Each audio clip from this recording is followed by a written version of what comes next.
Hello everyone. Fraction में हमने बहुत से वीडियो बनाए और आपने देखा होगा कि हमने उसमें lowest term, greater, smaller, mix, improper बहुत कुछ कर लिया। लेकिन एक इम्पॉर्टेंट क्वेश्चन है फ्रैक्शन में, ascending order and descending order, और इसमें भी बच्चों की बहुत गलतियां होती है। तो आज हम इसी को सीखेंगे।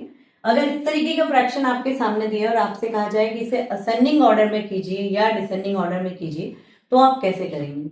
जैसे अगर इसको असेंडिंग ऑर्डर का दिया है तो सबसे पहले हम नीचे वाले जो नंबर है उनका एलसीएम निकालेंगे। LCM of 5, 4, 2, 3। तो एलसीएम क्या आएगा? मैंने अपना एक वीडियो बनाया जिसमें एलसीएम आपको बताया हुआ है, तो आप उसे जरूर देखें, तो आपका एलसीएम का कॉन्सेप्ट क्लियर हो जाएगा।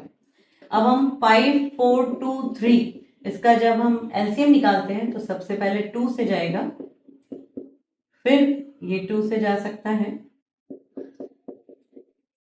3 से जाएगा और लास्ट में 5 से। तो हमें इनको मल्टीप्लाई करके एलसीएम मिलेगा। 2 2 4, 4 3 12, 12 5 60। हमारा एलसीएम आया 60।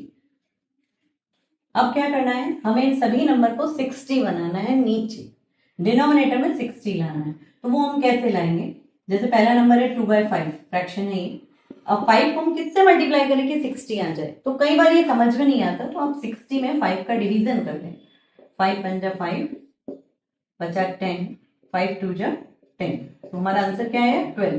यानी 5 को हम 12 से मल्टीप्लाई करते हैं तो हमारा आंसर क्या आता है? 60। तो यहाँ हम नीचे और ऊपर दोनों जगह 12 का मल्टीप्लाई करेंगे।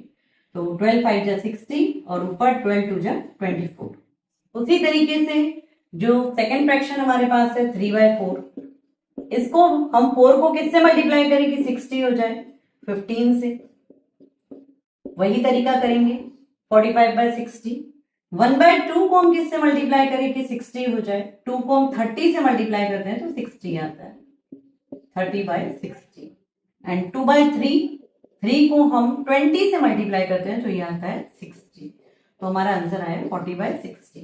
तो हम देख रहे हैं यहाँ इन सब में ऊपर जो बड़ा है वही बड़ा होता है। तो सबसे बड़ा नंबर कौन सा मिल रहा है? 45।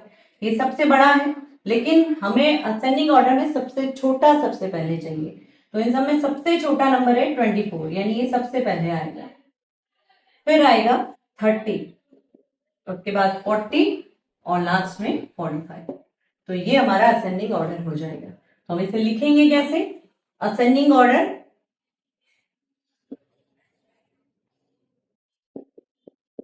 सबसे पहले 24/60, उसके बाद 30/60, उसके बाद 40/60 और लास्ट में 45/60।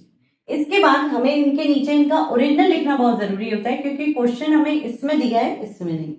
तो 24/60 किसका आंसर था? 2/5 का, यानी सबसे पहले कौन आया? 2/5। उसके बाद 30/60 किसका आंसर था? 1/2 का, तो उसके बाद आएगा 1/2। फिर 40/60 किसका है? 2/3 का, इसको देखना है हमें। और लास्ट में है 3/4। तो ये हो गया हमारा असेंडिंग ऑर्डर। और अगर इसी क्वेश्चन में हमें डिसेंडिंग ऑर्डर दे दिया जाता तो बस करना सिर्फ हमें इतना है कि हम इसे उल्टा लिख लेंगे। मान लीजिए यही क्वेश्चन है तो लिखना हमें सेम है, बस डिसेंडिंग ऑर्डर जो मल्टीप्लाई वगैरह हमने किए वो सब वही रहेंगे। लिखते समय आपको उल्टा चलना है। सबसे पहले आएगा 3/4, देन 2/3, 1/2 एंड 2/5। ये हो गया डिसेंडिंग ऑर्डर। डिसेंडिंग मतलब डाउन। डाउन कब होता है? जब कोई बड़ा होता है। तो D for down, D for descending, ऐसे हम याद रख सकते हैं। तो डिसेंडिंग यानी बड़े से छोटा और असेंडिंग यानी छोटे से बड़ा। तो इस तरीके से कोई भी क्वेश्चन को आसानी से सॉल्व किया जा सकता है। तो बने रहिए हमारे साथ ऐसे क्वेश्चंस के सॉल्व करने के लिए, और वीडियो अच्छा लगे तो लाइक, सब्सक्राइब एंड शेयर जरूर करें। Thank you.